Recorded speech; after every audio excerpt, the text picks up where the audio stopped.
त्रिसुरार्चितलिङ्गं निर्मलभासितशोभितलिङ्गम् जन्मज दुःखविनाशकलिङ्गं तत्प्रणमामि सदा शिवलिङ्गम्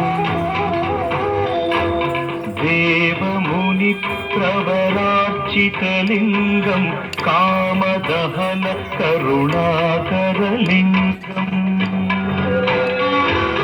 रावणदर्पविनाशकलिङ्गं तत्प्रणमामि सदा शिवलिङ्गम्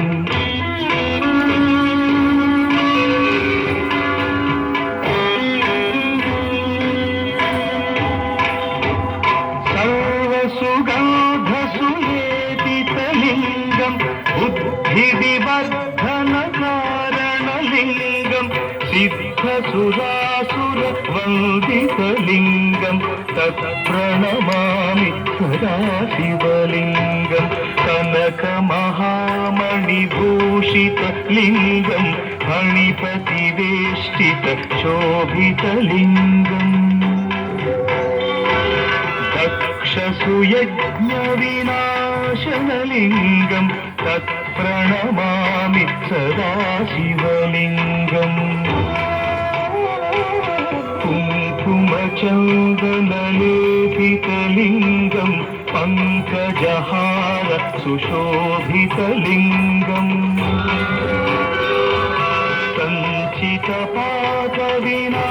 सञ्चितपापविनाशनलिङ्गं तत्प्रणमामि सदा शिवलिङ्गम्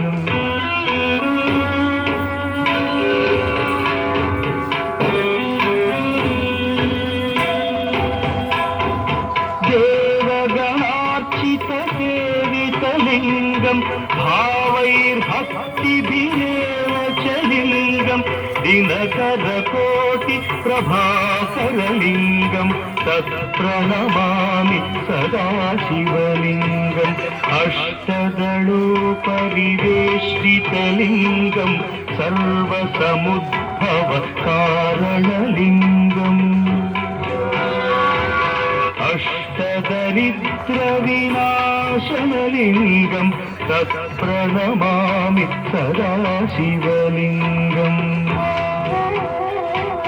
सुरगुरुसुरवरपूजितलिङ्गं सुरवनपुष्पसदार्चितलिङ्गम्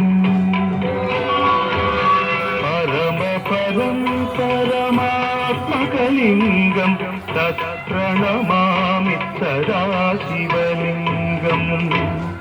लिङ्गाष्टकमिदं पुण्यं यः पठेत् शिवसन्निधौ शिवलोकमवाप्नोति शिवेन सह मोदते।